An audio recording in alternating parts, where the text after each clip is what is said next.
Hello, everyone. Welcome to Goucher Environmental Dialogues. I'm Dr. Jen DeRosa. I'm the Director of the Environmental Sustainability and Management Program at Goucher College. And if this is the first time you're joining us, the Goucher Environmental Dialogues are a web-based speaker series that offer a cultivated conversation with environmental sustainability climate leaders, visionaries, innovators, just people who have a general knowledge and interest in sustainability. And our series is hosted by Goucher College's Innovative Masters in Environmental Sustainability and Management program. If any of you have any questions about that master's degree, I'm actually hosting an information session on March 25th at 6 p.m. And Taylor will post the link to that in our chat in case you want to follow along with any future webinars or information sessions. Our conversation today explores personal experiences with storms, specifically hurricanes. And I have three members of our Goucher College community here with me today to share the emotional and environmental impacts of hurricanes and reflect on the importance of resilience and community and adaptation in the face of these types of natural disasters. Our panelists include Diane Rehling. She is the Executive Administrative Assistant for the Provost and the Vice President of Academic Affairs at Goucher College. And prior to this, she worked in the Student Health Center, but that was actually interrupted by the pandemic, another disaster. And she returned to Goucher's Student Counseling Center for 2 years and is now in the Provost's office. And Diane experienced Hurricane Matthew in St. Augustine, Florida, when it hit the East Coast in 2016. Also joining us today is Jacob Bunce. They are a queer author and South Florida transplant, occasionally English instructor and assistant director of fellowships advising and success coach at Goucher. Their academic work focuses on equity-based writing pedagogy and the intersection of otherness and otherworldly.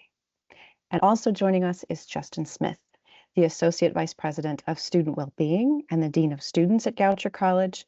He most recently served as the Assistant Dean for Student Life at Princeton University and has held various residential roles at Nova Southeastern University and the Savannah College of Art and Design and Stanford University. And I realize it's webinar format, so you can't turn on your mic or turn on your camera, but you can definitely use the chat. So please feel free to use the chat feature or even the Q&A feature to welcome our panelists, to ask questions of our panelists. And towards the middle of our discussion today, I will try to give voice to your questions that you're posting in the chat or in the Q&A. And to get started, again, welcome panelists. I'm so glad you guys have joined us, and I've been wanting to do a discussion about storms and storm stories for quite some time. So I'm going to go around the panel first with my first question and ask you if you can tell us your storm story. Basically, where were you, what happened, and what stands out, what's most vivid in your memory from that experience? And I guess I'll go in the order of the bios that I introduced you. So Diane, would you like to go first and share? Sure. Thanks, Jen, and hi, everyone. My focus really is on the big storm that happened to me when I was living in St. Augustine. But in thinking about this, I realized the first time I really was experienced a hurricane was in 1972. I was only 19, and that was here in Maryland, and that was Hurricane Agnes. And there were 19 deaths in Maryland from Agnes. The only thing I remember, though, because it was ages ago, was how high the water was. So then I was thinking that what was this experience like the second time when I was close up and involved more in the St. Augustine. And the only thing you can say, what was it like, is for comparison, you can only compare hurricane to hurricane. So that one was different in the sense that I was living there and there was plenty of warning that this was going to happen. And at that time, I was living on the beach. St. Augustine there's the mainland where the town is historic and artsy and awesome, but there are two bridges that cross over the Matanzas River, and you're on the A1A beach. So I lived on the beach side. So that was all evacuated, as was the mainland. But there was plenty of time. So I watched, like, over the course of days or weeks, this town get boarded up, and the everyone on the island slowly evacuated until there was literally no one left on the island, including myself. So we were offered, my family is in Maryland, so I didn't evacuate and try to drive up here. I decided to take advantage of what was being offered as far as shelter. So that was the various schools, the elementary schools. And there were schools that welcomed animals. So people had pets, sought out particular school. I don't remember how I chose Osceola or why Osceola Elementary School was the one that I went to, and I stood in line with people with bags of belongings, and eventually we just all camped out in what was the cafeteria there. For 3 days I was there. Oh, wow. So yeah, that's kind of the beginning. Did you bring you mentioned shelter, did you bring pets with you? I did not have a pet, and I don't think Osceola was the one that accepted pets. I was just mentioning that they did make available shelter for people that had pets, of course. Yeah, that can be very concerning too for folks that have to leave their animals behind if they can't find a safe place. Thank you for sharing your story. Jacob, would you like to share your storm story? Yeah, for sure. Hi, everyone. I go by JB most of the time. And I grew up in Florida, in Miami, Florida. I also went to graduate school in New Orleans, so I have lived more than half my life in hurricane country. So for me, it's something a little more normalized. I can't count on one hand the amount of hurricanes I've lived through. I would say the most significant for me, so first, when I was about 7, my grandfather was for a while in the business of sailboat stuff, trading, building and selling boats. And so he had this boat, this catamaran built in South Africa. And for some reason, my mom thought it was a cool, fun idea to bring her 7 and 9-year-old with them to sail it back to the US. And they didn't super know what they were doing. They had a captain or whatever, but yeah, so they brought us. The trip was my sister and I mostly spent the summer in the hotel room while the boat was being worked on, and then we set sail twice, and both times hit Category 1 hurricanes and had to go back. Wow. So that was probably the scariest and most intense hurricane experience. And I was 7. I mostly remember the boat really rolling a lot. I remember at one point sort of looking out and seeing my mom and grandpa kind of screaming at each other, and something nothing broke on the boat that was oh my God, we're going down or whatever, but one of the sails broke, I think. And so that was sort of the scariest thing. I remember my mom kind of going below deck and being like, you guys have to stay down here, and putting on Harry Potter audiobooks to try to soothe us, because that's what we had, these books on tapes from the library. And I sort of remember falling asleep to the second one, the snake one. And so that was kind of the craziest hurricane experience. The second time it happened, they were like, okay, we're gonna fly back to the US and hire people to sail this boat back. And it probably cut into my grandpa's profit margins or whatever. But that was one of the most intense ones. I still to this day don't understand what my mom was thinking.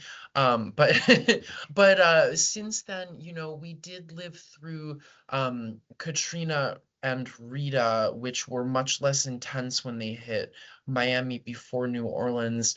And then the third hurricane of that season that was the most intense for us, that was not intense for New Orleans, was Wilma, I think. And so that fall, I think my family was without power cumulatively for like 4 weeks total in Miami, Florida. We were very lucky with the weather. All three hurricanes brought in cold fronts, which a cold front in Miami is like 65 to 75-degree weather. It was kind of beautiful. And my mom is just one of those kind of really intense, like, no complaining, let's make the most of it. So she cooked for all of that time just on the grill outside. She was really into grilling, and not just like hamburgers. I mean, she was like moving through, we had a big freezer full of stuff, and she was really organized about being like, what's going to melt the fastest? What do we need to cook the fastest? So she was really savvy and resourceful about it. We didn't have a generator. We couldn't afford a generator.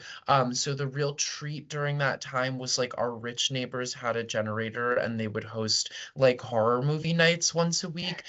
So for me, the Wilma, Katrina, and Rita, I was kind of happy to be out of school for a little while and happy to like meet a lot of the neighborhood kids. And in a way, my family, it was way less scary than the sailing experience, and way less scary even than some storms that hit where like perhaps some crucial levee had broken or something, and my like people's cars would be flooded out in the street, and my mom and brother would be like helping push them onto median strips and stuff.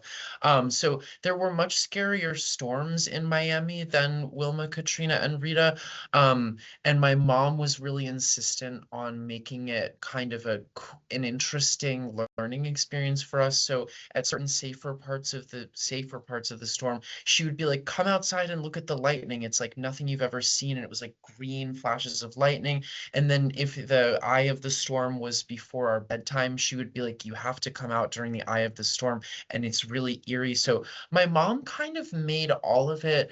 It's obviously it wasn't cool. It was very dangerous, right? But I think my mom, the way that she handled moving through all of it with my siblings and I was just to try to make it as interesting as possible and treat the power outage like a sort of unique family challenge and way to kind of disconnect from electronics. They were also deeply Christian, so we didn't have cable TV anyway, so it wasn't like a huge loss for us on that front. So yeah, I have strange it was all very dangerous, but it was really living in New Orleans kind of radicalized me around climate activism because it's like ground zero. But we'll get into that later, probably. My childhood hurricane experiences, it was so normalized in my reality, and my mom worked really hard to normalize it that it was, in a way, as a kid, just kind of chill in some ways, except the sailing thing. That was really nuts. I still can't fathom why I was there, but yeah. Wow, thank you for sharing. Your mom sounds like a superpower in terms of like helping people cope Yeah. psychologically, physically with the hurricane. Justin, would you like to share your storm story, and then I'll come back around to all of you. Yeah, absolutely. Similar to JB, I grew up in South Florida, born and raised South Floridian. I was 45 minutes north in Fort Lauderdale. And so hearing JB's story about Rita, Katrina, and Wilma was basically my entire high school experience, because Wilma definitely knocked out all three. Wilma was the most, I think at that point in my life, was the most significant hurricane that I had experienced. I was out of school for 2 weeks, out of power for almost a month. And so very different experience that I've had from hurricanes than I had previously as a kid. But I ended up moving back to Fort Lauderdale back in 2017. I was working at that point as a professional. And I think for most Floridians, particularly South Floridians, as JB said, we're normalized with hurricanes. Category 1 is like a thunderstorm for us. And so we really don't get or pay attention if it's like a 3 or higher. That's when we're like, all right, maybe we need to get our preparations together. And so back in 2017, I was working at a university down there, Nova Southeastern University, in residential life and housing. And we were experiencing at that point, a Cat 5 hurricane named Irma, who was heading towards us for and going to impact our campus and our environment.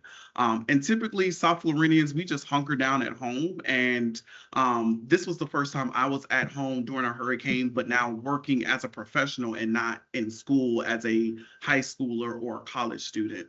And so I had to explain to my family that I wasn't going to come to my grandmother's house, which is kind of like ground zero where we hunker down and stay together.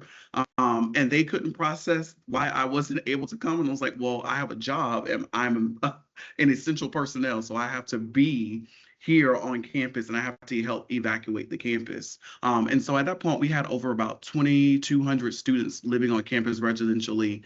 And we started doing our evacuation protocols, and we ended up taking about 60 students and a parent who was trying to come and get her student, but unfortunately couldn't get out. And so she came with us to the hurricane shelter, where we were there with about 900 other people in the community. This was my first time ever going to a hurricane shelter. Never experienced that before in my life because, as I said, we typically hunker down at my grandmother's house. But the storm required that level of evacuation. And so we ended up going to a elementary school, Fox Trail Elementary. I'll never forget this school because it was the worst experience of my life. That we ended up going to this elementary school, slept in on the second floor of this school. This was also the first elementary school I had been in that was multi-floor in Florida, because typically everything is ground level. We don't have stairs for multi-level buildings like that, at least for our schools. And so we were in an elementary school for 4 days with 900 other people. Worst experience of my life, particularly with students. So it's trying to make sure the students are okay and taking care of their well-being, but also trying to manage my own well-being of being in this space that I'm uncomfortable in, not having access to a shower, not having access to only one bathroom because there were two bathrooms until someone decided to flush a diaper down the toilet and yeah, in the back of the sewage. And so there was no longer two working bathrooms in this shelter. The power went out after day 2 once the storm hit. And now it's hot. And I don't do well in heat. Even though I am a Floridian, I hate being hot. And so I was managing the heat of the shelter while also not being able to do proper hygiene. My supervisor and I, we were taking turns in a stairwell using baby wipes to take care of ourselves, which was the worst experience ever. And being in that shelter for 4 days and finally being released into the wilderness back to campus to then assess the campus to see when it was ready for students to return back. And we were our school was closed for about another week to assess damages and to repair to ensure that buildings were ready for students to come back to. But having to manage my own well-being while taking care of other students during that time was a different experience from a hurricane. And even after that, that made us change our hurricane evacuation protocols because we also realized how of a risk our students were being in a space like that because they were encountering individuals of the community. And I don't know if any of you all are familiar with being in a hurricane shelter, but everyone, all types of people show up in the hurricane shelter. And so when you're responsible for the well-being of students and students are walking around engaging with other people and trying to bring people back to the space that we're engaged in, and we're like, whoa, can't do that. So it was a real challenge trying to make sure they were okay. Because we didn't feel safe keeping them on campus, given the strength of the storm and possible structural damage to the campus, that there could be a flying projectile coming through a window of a residence hall that we just didn't want a student to be hurt by. So that's why we went to a shelter. But after that experience and our lived experience in talking to our campus leadership, we ended up changing that evacuation process because we felt that it would be safer to stay on campus and find a location where we can be safe than to go to a hurricane shelter in the community. Okay, I was going to ask, did the plan change to a different evacuation site? So it sounds like a site that's safer on campus. Yeah. Wow. And it had to because also then 2 years later we had a pandemic, so we also had to measure which kind of crises do we want to take precedence? Is it the pandemic or is it the hurricane? Because I don't know if you'll remember Hurricane Dorian, I believe it was in the Bahamas, and it sat there for like 5 days, but it was barreling towards us, but ended up leaving in the Bahamas and going towards Bermuda. But we were preparing for that storm to impact us during the pandemic. But yeah, we changed our plan to a different location on campus. Okay, that's wise. Yeah, thank you for sharing that perspective. Because, I mean, other than maybe like evacuating with family members or children, I've never really thought about if you were like trying to evacuate with a very large group that you're responsible for. That's got to be incredibly stressful. Um, so let's go back. Let's go back to Diane. And again, I'm asking this question to all of you. So I'm going to go back around again. How did that storm or hurricane experience, whether it was one storm or more than one over your lifetime, which it sounds like all of you have experienced several, how did that experience change you, either in how you see the world and the environment, or how you approach your work and your life today? So we'll start with Diane. Okay. I don't know that on a daily basis it changes my approach to life, but it did give me knowledge. And knowledge is about the power of nature and the force. And I like when Justin used the word barrel. When I was in Florida, Hurricane Matthew was enormous. I think it was a Cat 4. And there is nothing that you can do with the power of nature that is in your face. And it was, my perspective was that I was on the ground and I was hearing it and I was seeing it. It was not like I was watching the news and you have a helicopter point of view. I was on the ground and I was in the school and I heard it. We could hear it like, now it's here. Approach and become. And there were people who had to smoke cigarettes, which was, of course, they should not have been doing, but smokers are insistent. So they tried to open the cafeteria door and smoke, and the wind twisted the metal door and it would not close again. Oh, wow. I learned that sandbags don't keep water out, and things like that.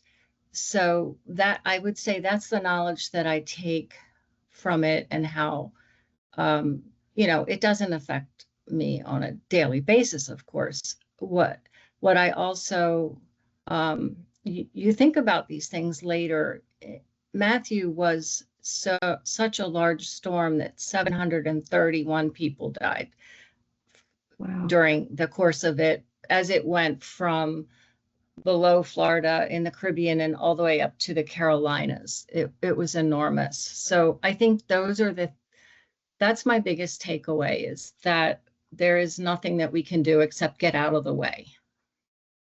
I think that's a good life lesson learned. I mean, I know having lived in the New Orleans area as well, JB, I live there, and born in Florida, now living on the East Coast. Like, again, like, I think some of that is just one of those, like, you learn from your experience, right? You learn, like, you learn how powerful these things are. And like, when, I guess the dilemma for me and my family has always been, okay, when do we evacuate? When do we know if it's going to get close enough and what direction it's going to go? And when do we know if we should be getting out of here?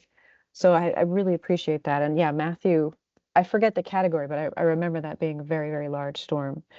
JB, how did the storm hurricane experience change you, either in how you see the environment or how you see your like work and life today?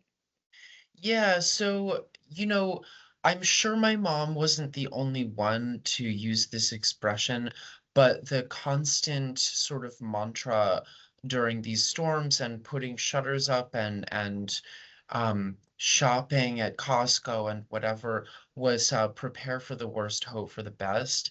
And I think philosophically, that's like a huge thing in my life. I'm kind of, I mean, and thank goodness, I feel like I'm sort of always prepared for a catastrophe. And so for me, like, for instance, COVID, it didn't, familiar is the wrong word, but I just sort of like snap into the mindset of preparation. And I'm not, I am maybe a person with a catastrophizing brain, but I think I did watch my parents, especially my mom, who outside of experiences like this had quite a fiery personality, and quite a temper. But within the context, especially of hurricanes, she was extremely calm and extremely action oriented. And so I feel the same way about myself. I'm not always like the most like I'm gonna be the leader of this experience or whatever. But I find in various kinds of crisis, I've just had this behavior modeled for me of like speak in a calm voice. I immediately identify what is needed to weather whatever it is that's happening and try to keep people calm. I'm really motivated to keep people calm in a crisis and to model calm and to model also a lack of timidity in a crisis in the sense of like, okay, it's scary, but the best way to not be afraid of something is to prepare for it and to take action on it. And so philosophically, I would say actually, because of the age I was during a lot of these experiences, and perhaps especially like when you're on a boat during something like this, it's like there's very little you can really prepare for.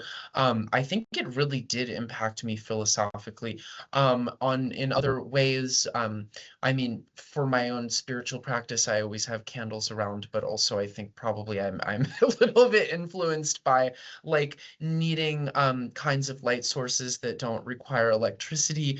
I'm really reticent to get rid of stuff even irrationally that could become a resource in any kind of a crisis, or any kind of an apocalyptic situation. I make a lot of work about apocalypse and about impending disaster.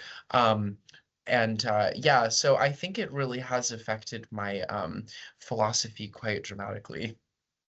I like that though, the focusing on what you can control and being prepared. I think there is something to that, having all the experiences that you've been through. I can definitely see how that would manifest. I can relate to, because like when I see a big storm coming, I'm like, okay, let's fill up the bathtubs in case we lose power and we can't get any water, so I completely hear you. Justin, what would you say in terms of how that storm or hurricane experience changed you? Yeah, I think we said earlier normalized. So for me, growing up with hurricanes was a normal experience. And then that was, I think, the first time where I realized that this wasn't normal for a lot of people, particularly the students that I was working with who I had to get evacuated, who were from different parts of the country and the world, mostly international students. And so having to explain to them what a category 4 is, what a hurricane is, and really breaking down that nomenclature so they understood what was happening. Because when you grow up in South Florida, this is just language that you just come to understand and know. And so similar to JB, I am a crisis response person, which is probably why I'm really good at my job. When crises show up, I am the person that is where I show up, right? And I consider myself, for those of you who maybe watched the show Scandal, I'm Olivia Pope. I'm like, what's the issue? Let me come in. Let's fix it. I'm the fixer. And I was also the meteorologist of my family, so I'm always the one checking the weather. Even now, living in Maryland, I'm the one for my friends telling them, "Hey, did you all know it's snowing this week?" Just so that they're aware of what's going on. So I think this storm in particular was the first time where I realized how important it was for me to continue to remain cognizant of what is happening, because I've realized how, one, people don't watch the news and people are not aware of what's going on, particularly students. Most students don't watch TV or don't get their news from television. And so knowing that I have to be able to be relevant to be aware of what's going on, but also find a way to make it relevant to the students that I serve so that they understand what's going on, and speak their language was important during that time. And so one of the ways that I did during that moment was continuously send out memos about Mhm. when the storm was and what's happening so that students were aware of what our plan was, but also so that they know what was going on with the storm, because I'm pretty sure they weren't watching the updates. Or if they were watching the updates, if you all know storm coverage, it's always worst case scenario, the world's going to end. And if you're someone who's unfamiliar with storms or hurricanes, hearing or watching the news and the Weather Channel for the first time can be overwhelming, and scary. And so trying to bring down the temperature a little bit. So I'm like, hey, it's not the end of the world. This is what's really happening. This is what's going to happen. Here's what you need to take care of.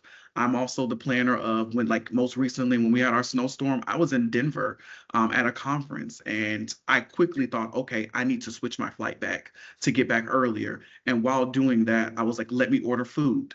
And I started ordering the groceries on the Safeway app, being proactive and thinking about those things, already knowing I need to get to the bank to pull out some cash just in case there's no power, making sure my car is filled with gas in case there is no gas available for people for it to get.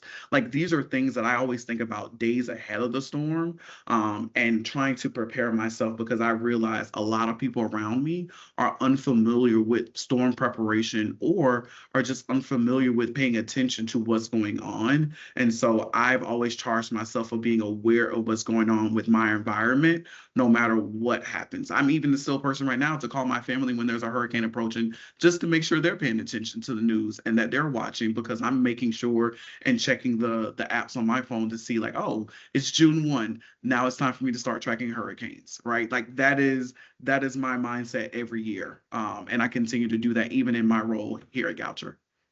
I appreciate that. And I really like how you focus on with the group of students that you're responsible for, making sure that there's a clear communication in terms of, okay, Yes. this is coming, this is what we need to watch, this is plan A, and then this is plan B, and then maybe this is plan C, so that there's a certain amount of reassurance there. So that, I mean, I remember being an undergraduate, I don't think I listened to the news for 4 years. So yeah, totally. Yeah. I mean, Yeah. what do you mean there's a storm coming? So yeah, I think that's excellent. And I would recommend that for anyone who's got a group of dependents that they're in charge of, just clear communication in terms of, okay, we're watching this, here's the plan, in case this happens. And I would even share yeah. that.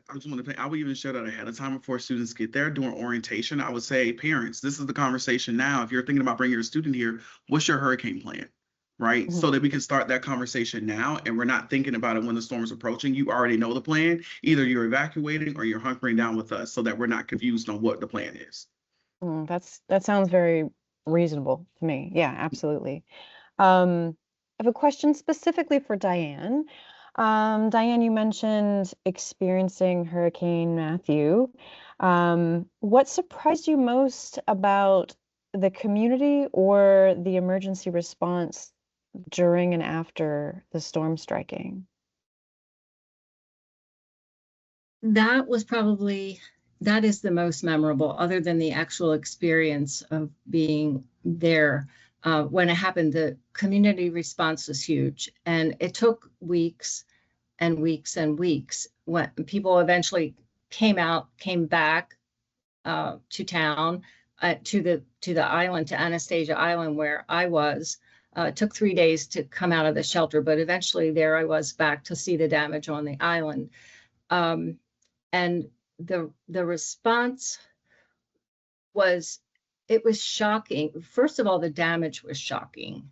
A very upscale or high-end community that was completely overtaken by the sea, and the sewage was in the kitchens, and they had to literally gut their homes. Over the course of a week, they had a lovely home, and then they had no home.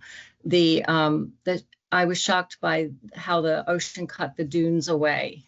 Speaking of our environment, the dunes were, a third of the dunes were cut away.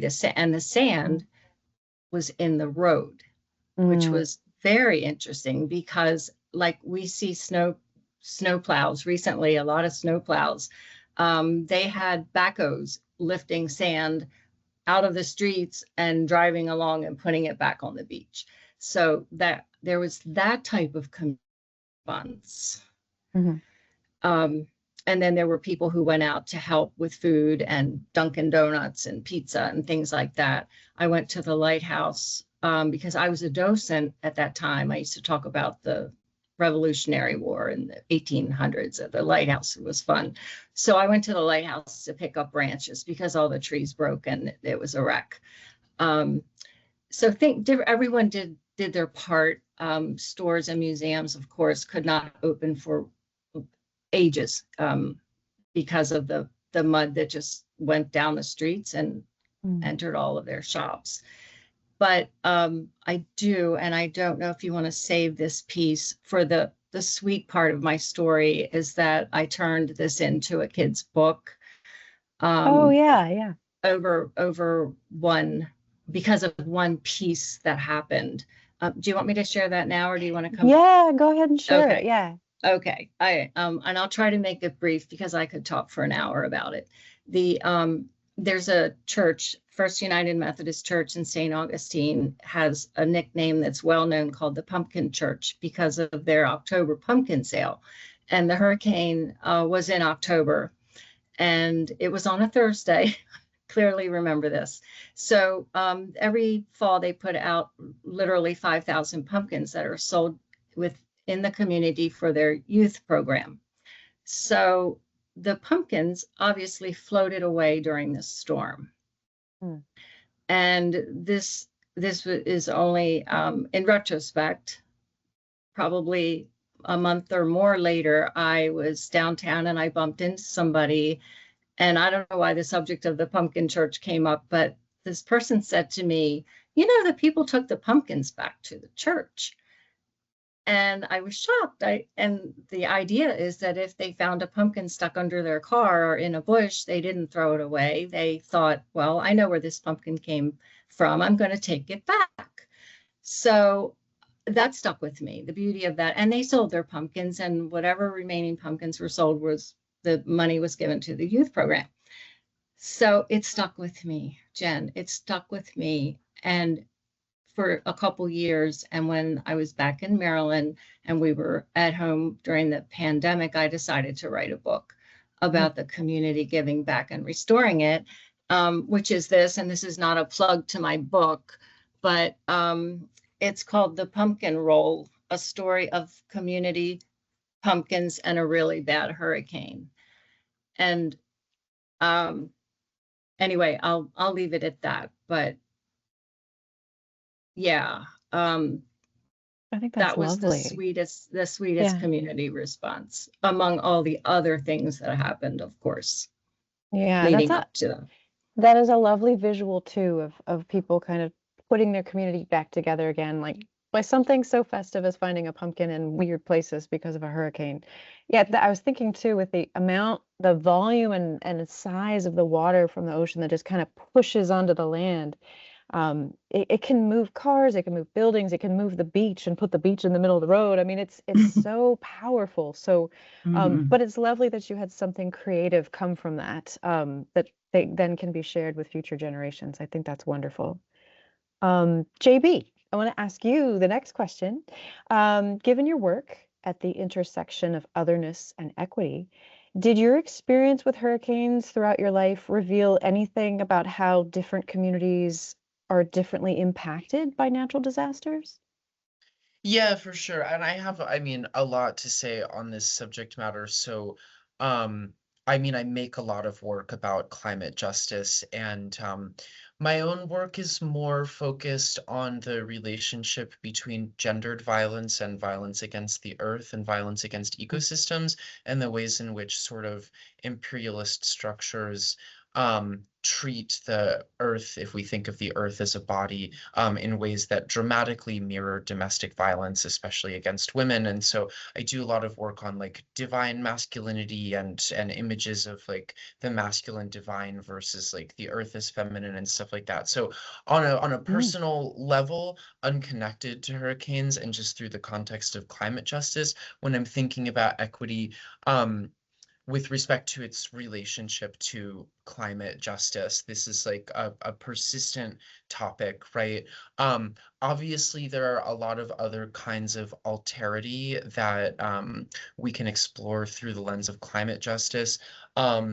Abroad being, you know, the ways in which the countries most impacted by climate catastrophe are most often the most poorly resourced, whereas the countries impacting climate justice tend to have more resources and tend to block progress on economic or climate solutions that could positively economically impact those places. A big example, and Hasselman talks about this, is like the resistance of large countries to solar energy and the ways in which like a global investment in solar energy would empower Saharan and sub-Saharan countries economically in particular ways. And so, you know, we can see globally, this is less connected to storms and more connected to like climate change. I'm generally thinking a lot about this stuff, and I would say where it started for me was southeastern Louisiana. It's like a very ugly open secret of the United States that like southeastern Louisiana is already ground zero for climate change. It is already happening there, not just climate change and sea level rise, but also like human impact on the environment and attempts to redirect the river, preventing land from continuing to grow, you know, through the dropping of sediment. So like people don't know. When we start a unit on in my writing course where we read technical papers on climate stuff, I always show students like satellite map of Louisiana, you know, 100 years ago versus now. And it's quite shocking to people. There are a lot of people that still think Louisiana looks the way that it looks on a US map. And like it really doesn't. I mean, the foot of the boot is really pretty termite eaten, if you will, by sea level rise and sinking wetlands and so forth. As for my experience with hurricanes, I would say the clearest picture of this is the districting of you know, things like APL, FPL, the people who restore power to various neighborhoods, and the ways in which like median income affects the speed with which different neighborhoods get their power back. And so and the ways in which it was so extreme during Wilma. So I lived in a pretty mixed income neighborhood. We lived right on the border of El Portal, which is El Portal and Little Haiti were the nearby sort of districts that were experiencing a lot more poverty. My neighborhood, it was a little bit mixed, right, in those terms. And so we were quite late in getting power back, and watching frankly rich white women in my neighborhood completely losing their mind over how long it was taking to get power back. And even, I swear to God, some of the wealthier households would like know that APL was coming to nearby neighborhoods and be like, we've got beer and food for APL if they want to help our neighborhood out. It was like these like rich white women literally trying to like bribe the power people to give power back to our neighborhood. And I think, to me, there's something quite powerful in the metaphor of like who gets to have their power back after a storm and why, and the ways that the socioeconomic status of neighborhoods already sets certain neighborhoods up to have more dramatic impacts from damage, infrastructural damage from hurricanes, and thus generally experience losses of power more profoundly. Especially, again, like generators are extremely expensive to purchase. They are extremely expensive to maintain power for households. And so for me, there's like, for at least as far as hurricane stuff, I'm always thinking of power when it comes to climate justice. But for hurricane stuff, like physical, actual electrical power to me is like a really powerful metaphor from these experiences. And obviously something that I kind of found my way into understanding backwards, right? Like processing a lot of different other kinds of power as an artist and researcher connected to climate justice, and then kind of thinking back and being like, whoa, yeah, like Miami Beach got their power back immediately. And it's like, those are like multi-million-dollar homes and people that, you know, it simply won't do to have those big houses without air conditioning for too long. So yeah, that's my thought about it. I won't talk too much about the specific artworks I make. It's too many, and it's kind of complicated and very maximalist and overwhelming in the way that like living through this stuff is maximalist and overwhelming. So I won't like I don't have a neat work to talk about as concisely as Diane was able to talk about her own work, but I make a lot of work about this stuff. I'm very interested in it. I appreciate that. I like that you touched on climate justice and also energy justice, because I saw that as well in my experience from different hurricanes, especially like Katrina and the lack of access certain wards of the New Orleans area received. We've even seen that too with like non-hurricanes, like the whole, remember the great Texas power grid failure from a couple of years ago when the winter storm struck. There were certain neighborhoods that were low-income neighborhoods in the Dallas region that did not get electricity as fast as other pockets. So I think it's definitely something that could and is explored deeper. I know that there's a whole field of study of that and trying to improve access to energy after. Question for Justin next. Justin, and before I give the question though, I want to remind our listeners that feel free to type a question in the chat or in the Q&A feature if you have a question for Diane, JB, or Justin. Justin, in your role focused on student well-being, how has your personal experience with storms shaped your approach to supporting students in crisis or facing maybe beyond storms, different kinds of trauma? Yeah, I mean, I think, every day I get to engage with students, sometimes within their worst, experiencing their worst days or in their worst experience. We define crisis by whatever a student says is a crisis for them. What's a crisis for them may not be a crisis for me. But if a student comes in and, shares like, I'm trying to navigate this, or I'm dealing with some mental health concern, I think if anything, it's just expand my bandwidth and capacity to manage a variety of different crises, right? And also to recognize what's, a forest fire and maybe what's a smolder. Right. And so I think it's really expanded my understanding of how to navigate crises, but to also how to bring down the temperature a bit. Because sometimes for a student to experience something for the first time, of course, it's going to be a lot for them. I think we all think about the first time we experience anything new that was significant, where our emotions were different than they were maybe the second time we experienced it, right? And so I think for me, it's helped me be able to be the calm voice in the space and in the room to also maybe bring out ideas or strategies that the students haven't thought about or maybe haven't considered because they're so focused on, well, it's not how I envisioned it or it's not going the way I wanted it, and trying to maybe help them realize like maybe that wasn't the right way to approach that. And maybe there's a different way that you haven't considered and really trying to create space for a different perspective. And I think navigating crises provides that level of expansion where we have to think outside the box sometimes because what was available to us may not be available to anyone else or may not have been available at that time. And so we have to pivot. And I think that is some of the challenges I've seen with students that I've worked with across the variety of institutions that I've been at. It's just that there's been a challenge with students being able to pivot once something doesn't go the way they wanted to, or it looks differently than how they thought.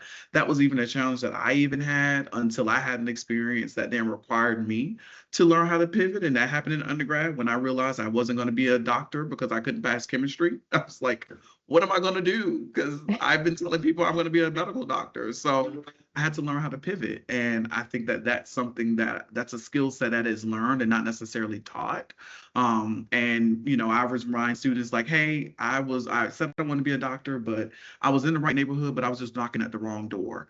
Right. And so maybe maybe you're knocking at the wrong door. We just have to figure out where you're supposed to be at and let's figure out how to do that.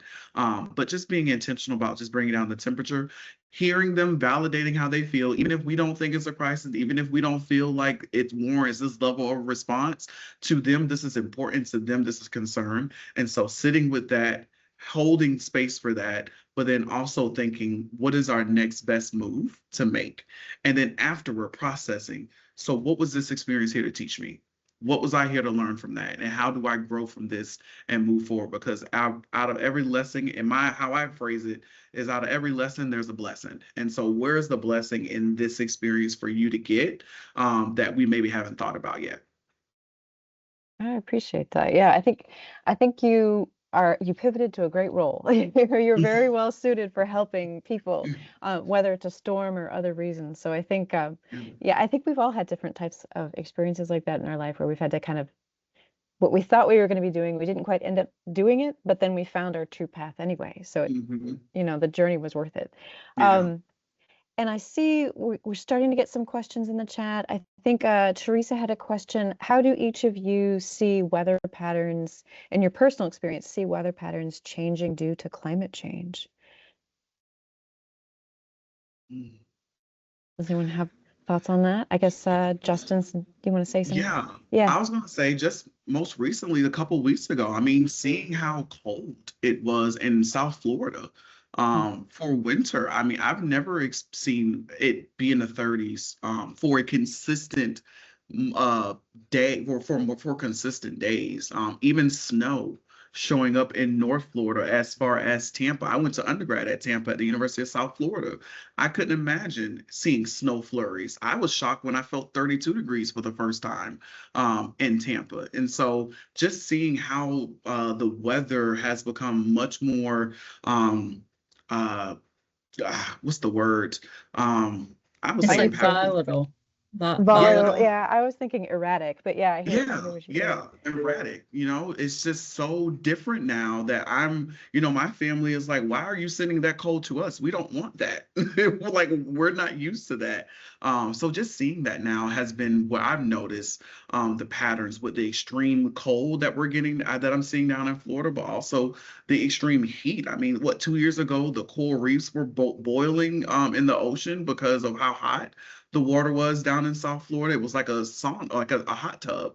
And so just seeing how extreme our weather patterns have become over the years has been an interesting piece that I picked up on, and how fast and how quickly these storms are growing. I mean, it's a Cat 1 today and then a Cat 5 by 5 o'clock. Like, I've never seen that level of growth from a hurricane ever growing up as a kid. Yeah, that's true. Last summer and the summer before, we've seen some hurricanes. They call that where they go from a low Yeah, category to a large category very quickly. yeah, And I agree, in the last 2 summers, like we've seen some storms intensify so fast that in my entire life, and my life being nice and long, so I can say, like, look, I've never seen this happen. And that's a good average of climate being an average of weather. yeah. Diane or JB, do you have any thoughts to weigh in on that? Or I can ask the second question that's also posted in the chat.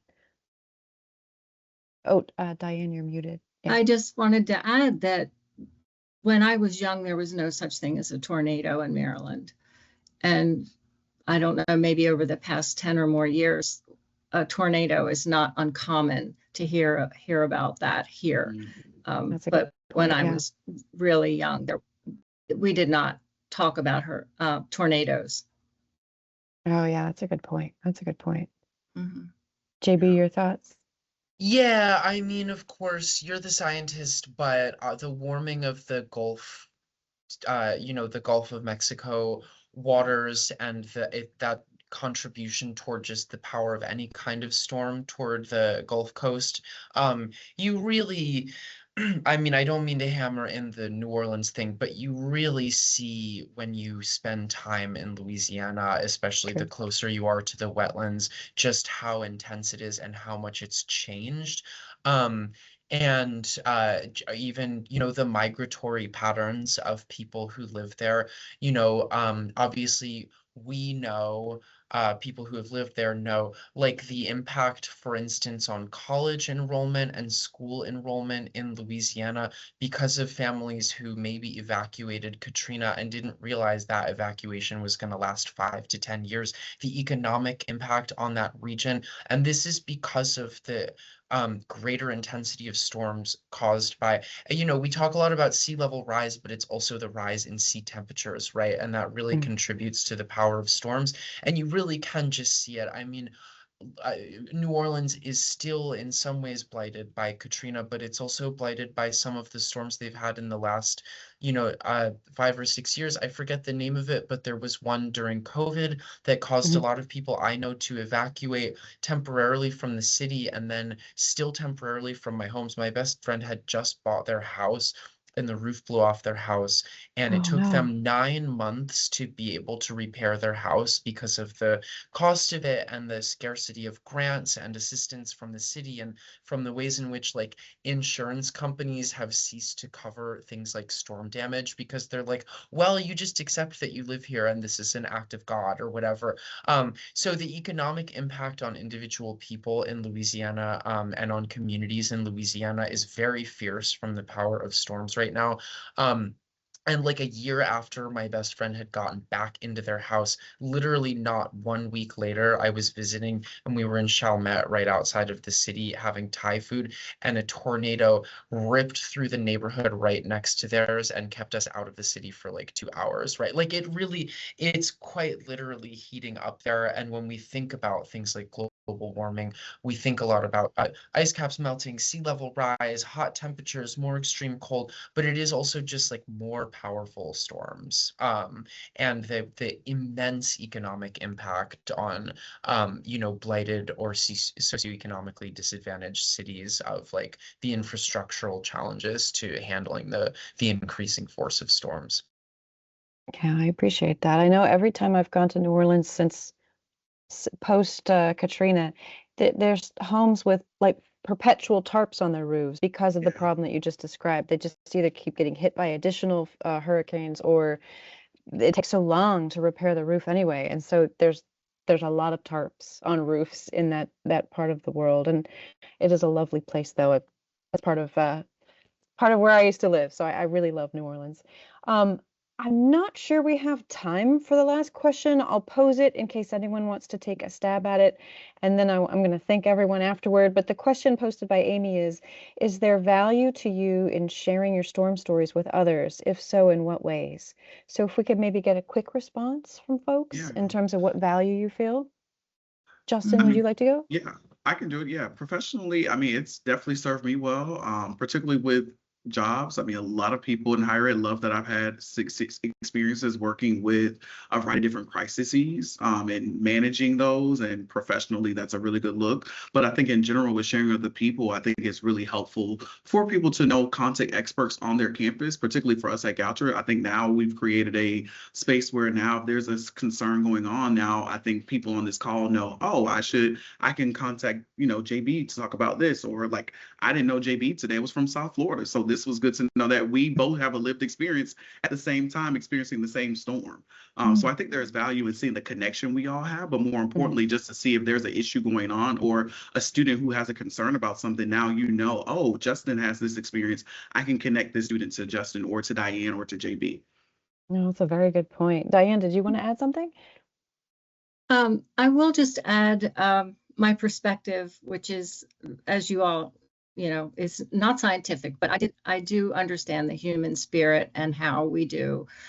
These storms do pass, and we recover and we rebuild. And I think that is the beauty of this, that we do come together and we help each other and we share stories and we literally rebuild, and spiritually rebuild each other. Yeah, I do think there's a certain amount of healing that comes with sharing stories, and then the cohesion of having that social connection, so that we feel better prepared for future challenges that come our way. JB, thoughts on the question before we have to end? Yeah, I'll just say that we've hit on it a little bit, but the connective power of the storm story, especially when I was living in New Orleans, I mean, we trade storm stories like ghost stories, right? It's like just a way to bond with people. And I will add just this about this little tornado anecdote. I will add there were four of us in the car after we got stuck outside of the city. Three of us grew up in hurricane country, and one of us didn't. And the three of us were like, we're just used to being like, all right, should we go see if anywhere's open to grab a daiquiri or something while we wait to get back in the city? Like, obviously, our whole night has been derailed. We're stuck in Chalmette. We're like four queer people stuck in Chalmette, which is like not the safest place to be queer in the middle of the night. And we're just like, all right, let's find a Sonic and like get some slushies. And the one person that hasn't grown up with these experiences was freaking out the whole time, like so freaked out. And it was just, yeah, it was a lot of like swapping the storm stories and being like, oh, this is fine. This is fine. You should have seen, you know, this one in 2004 or whatever. So I think there's just a connective power and there's a bonding power to sharing storm stories that I really appreciate. And like Diane said, there's a healing and a like a perenniality of the human spirit to bounce back from stuff like that for sure. Well, I really appreciate that. And Diane, JB, Justin, you guys are all very resilient people. So I really want to thank you for sharing your storm stories, sharing your individual experience and lessons learned. And again, thank our audience as well for joining us. And I will be sending out the recording to this to anyone who registered. So look for that probably by tomorrow. So thank you again. Thank you, everyone. My All right. pleasure. Take care and have a good rest of your day.